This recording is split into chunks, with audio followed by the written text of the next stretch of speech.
Hello and welcome once again to The Great Escape. This week, a jeep safari into Moonland. Every now and then we break format and bring you an episode that's different, daring, and a little dangerous. A few weeks ago, we had Ahmed and Nawaz, and they hitchhiked all the way from Delhi to Bombay in just over 5 days. This week, Nikhil and Koel are on a jeep safari that started in Delhi and is to end in Leh. We catch up with them in the charming little hill station of Manali in Himachal Pradesh.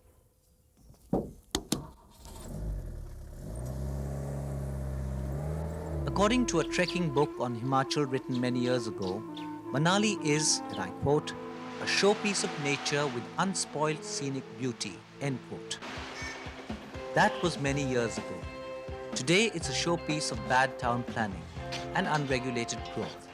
During the summer months, tourists from around the world descend on it in hordes.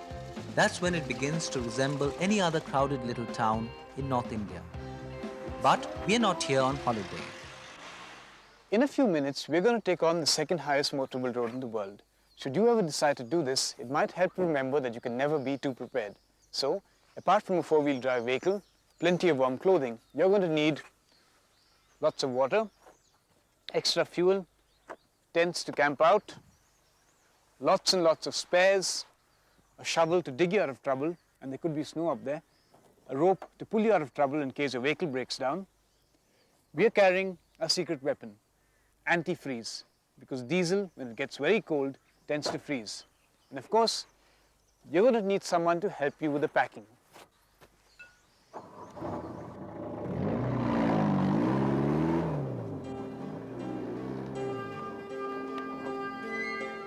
According to the guidebook that described Manali as a showpiece of nature, the best time to make the journey from Manali to Leh by road is between June and September. There seems to be no reason to doubt that.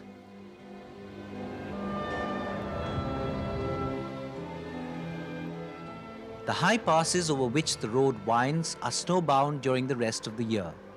June to September is also when the army takes responsibility for keeping the road open and traffic is quite regular. We're doing it in mid-September. It's much colder now and the risks of landslides greater. A friend who's done this journey told me landslides don't really matter because no matter when you make this journey, you'll invariably end up questioning your own sanity. But this cruelly beautiful road is essential if you are to begin to understand how isolated Ladakh really is.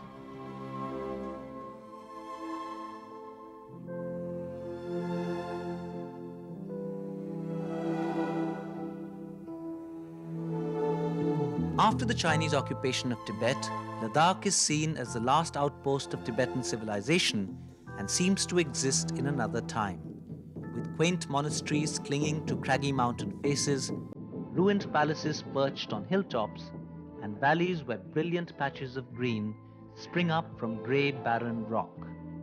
Opened unrestrictedly to tourists only in 1974, Ladakh is an important destination for Indian and foreign travelers.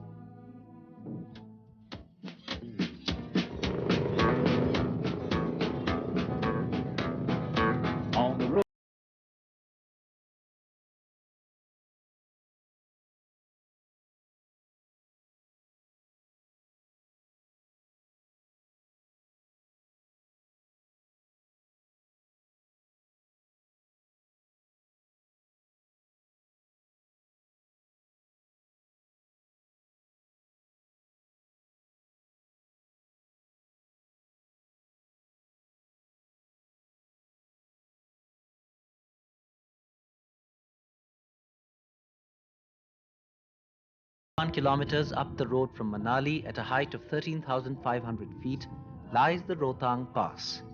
This is the point beyond which most tourists never go. Rohtang quite literally means Mound of the Dead, a sad reminder of all those who died before the road was built trying to cross the pass. A visit to Rohtang is a must-do for any regular tourist to Manali. As a result, if you're the sort of person who associates words like solitude and desolate with high Himalayan mountain passes, you're in for a bit of a shock.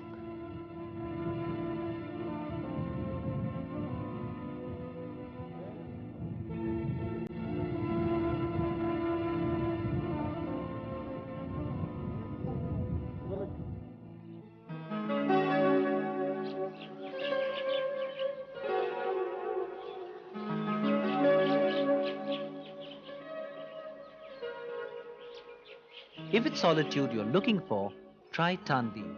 It's 50 kilometers from Rohtang in the Lahore Valley.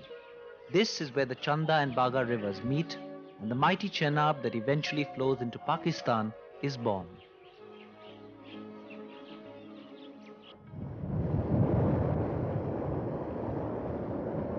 But to get here, you'll have to suffer the 2-hour drive down from Rohtang. It's a tortuous, dusty road that's in urgent need of repair. Just the sort of terrain for which a 4-wheel drive vehicle is designed.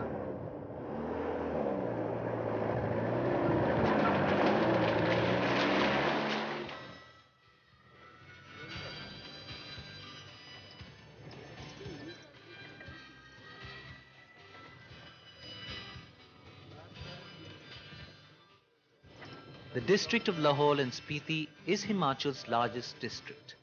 Most of it is accessible by road for just 3 to 4 months in the year. Local transport in these parts is extremely erratic. A landslide or heavy snowfall means you have to wait for a few days for the next bus.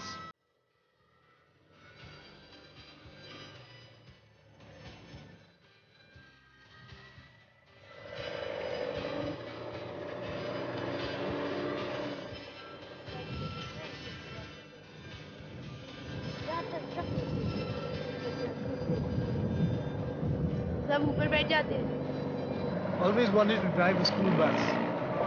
Never thought I'd get to do it this way.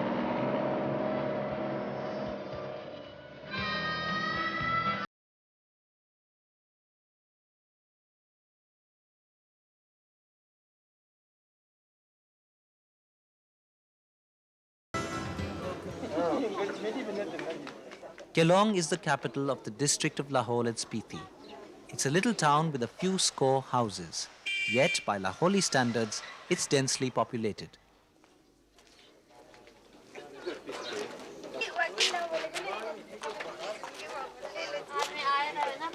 This is where Biplab Bose, who founded the Indian National Army, hid from the British for 8 months in 1913. But Kelong is better known for the age-old Khardong Gompa. Like every place else in Lahore, it is approached by a formidable dirt road along whose very edges you're forced to skirt.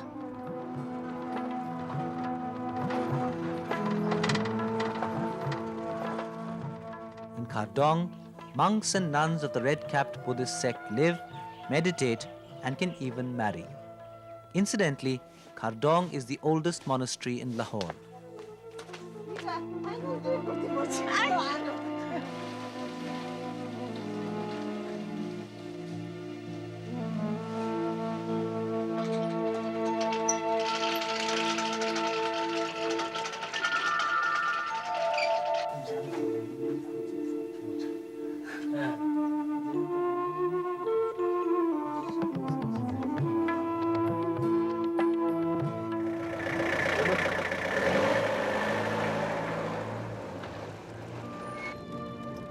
Although Kelong makes an excellent resting place for the night, Koel and I chose to drive a little further, to Jispa Camp, a little camping site 35 kilometers from Kelong, which is at the base of the Baralacha Pass.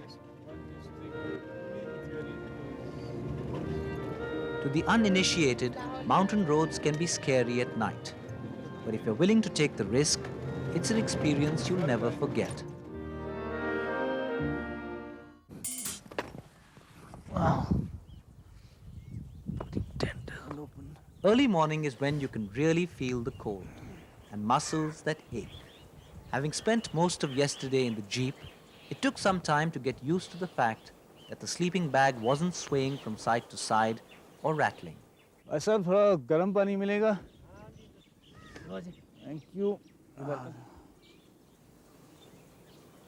Tea, anyone?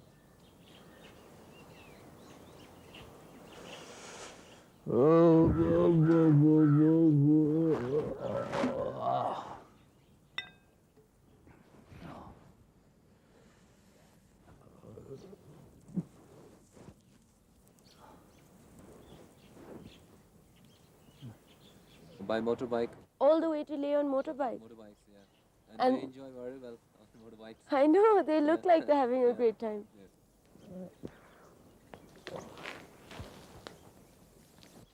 Jinxon Says sets there are up no this camps camp in the each winter. year from June to September.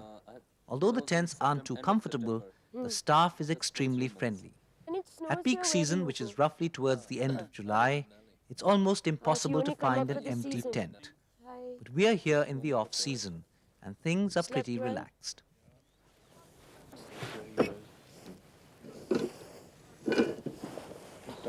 Foreigner Indians, yeah, just for 3 months. Those also open. Yeah, I want to work. You want to? So September, you might be October. lucky, yeah. Yeah. Okay, I'm just going to check the jeep. Okay. Nice. Do you get foreigners in this camp as well? Yeah. Nikhil, you ready?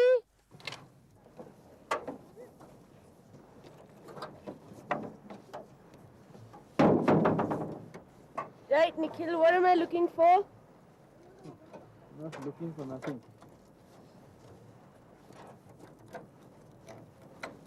Thanks. I think you can get us some water, please. Almost lost our radiator yesterday. Had to tie it up with this. Hope it lasts till late. But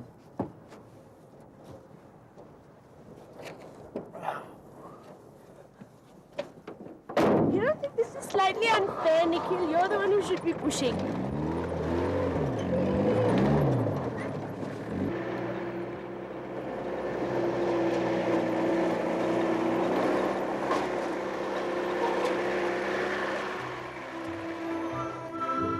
From Jispa, the road begins its steep ascent to the Baralacha Pass that connects Lahore with Zanskar in Kashmir. Along the way, you'll pass through tiny little hamlets with quaint-sounding names like Zing Zing Bar. It's a lonely, desolate road.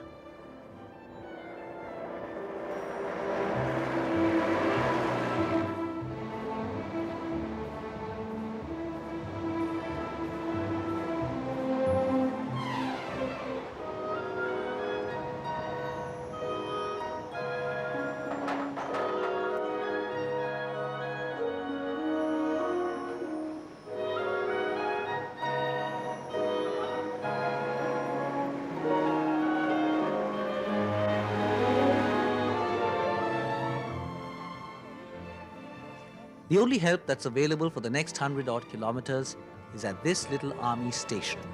So if you feel your vehicle isn't going to make it, or if the altitude and lack of oxygen is beginning to affect you, it's advisable to stop here. The station has a workshop, lots of diesel, petrol, and even a doctor. Just beyond Zing Zing Bar, we met up with a group of bikers from Belgium. where are you headed? I'm going to Leh. Leh. From Manali, Yeah, from Chandigarh actually. It's not Chandigarh. all the way biking. Yeah. How many of you? 14 bikes. 14. 18 people, yeah. You got a place for another. What? Yeah, you can ride. Well, I can come doubles. I can come doubles. Oh, good.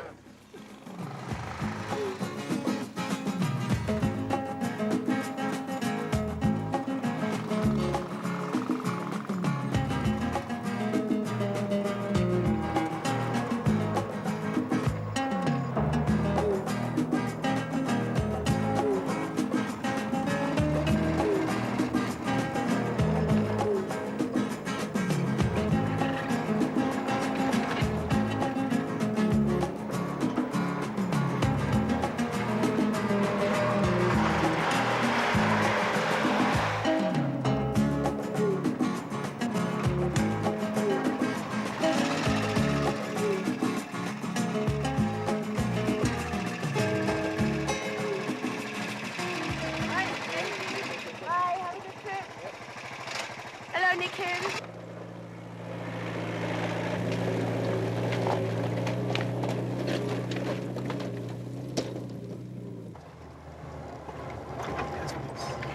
I know what it is.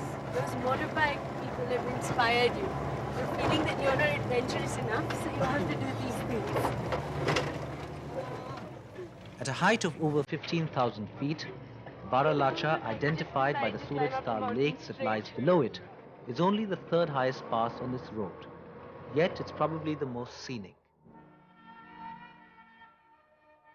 As we stood and looked down into the placid waters of the lake, I was conscious of the fact that nothing seemed to exist except the blue sky, rocky mountains, and snow, with nature never seeming so supreme.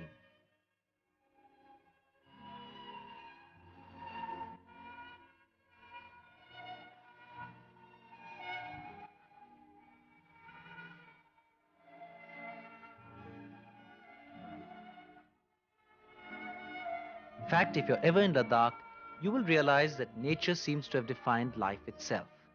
The Lhasa mountainscapes seem to have gentled the people, and the searing cold to make hearts grow warm. It's a simple, friendly, tolerant culture that flourishes as people band together to keep the forces of nature at bay, as they've done for centuries.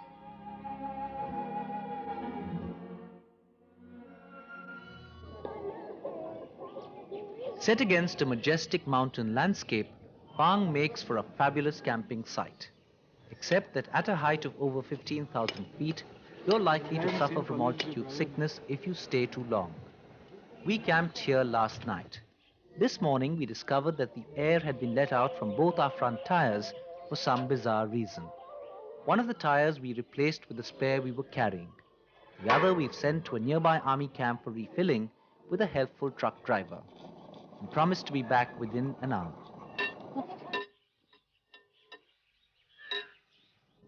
Some things you just can't plan for. Someone with a lousy sense of humor. Otherwise, this is quite a nice place. I'm dying to get out of here and get back onto the road and get to Leh.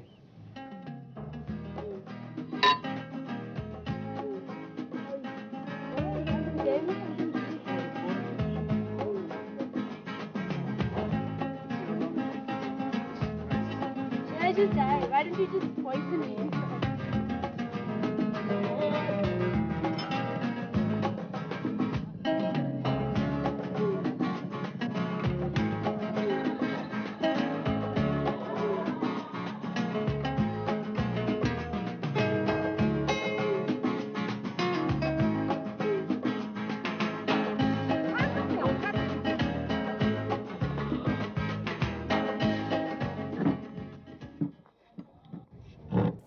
पहले tyre घुमा देना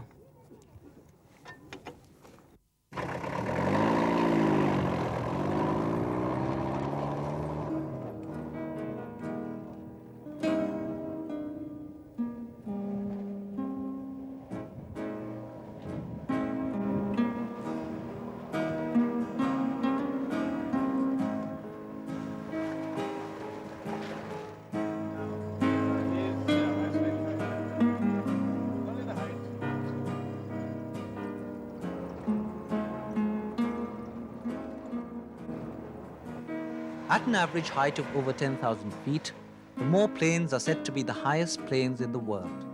The only people hardy enough to survive in this bleak region are nomadic Changpa tribesmen.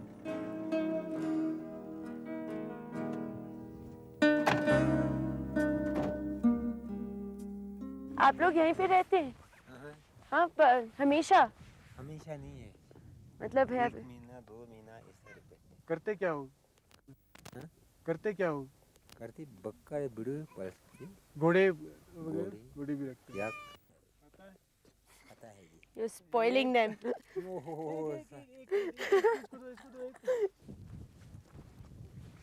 Hello, झूले, झूले. Oh, this is a Ladakhi beer. थोड़ा ही चाहिए, ज़्यादा नहीं. इसको क्या कहते हैं? बस बस बस.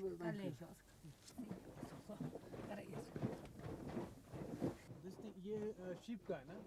It's a bit like buttermilk.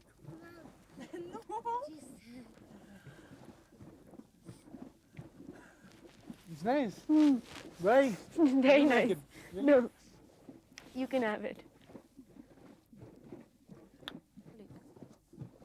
This thing, ये sheep का है ना?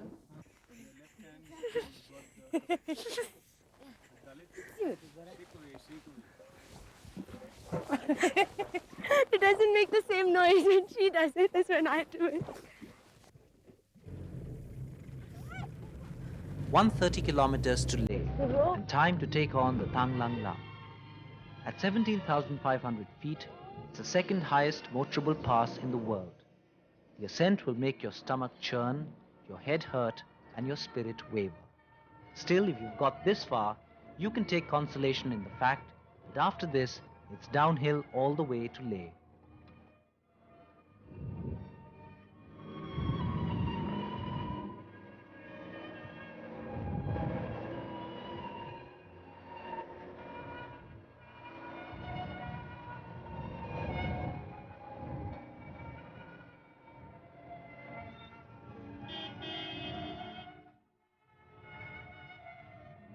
When you do get to the top, you will be filled with a sense of relief and wonderment.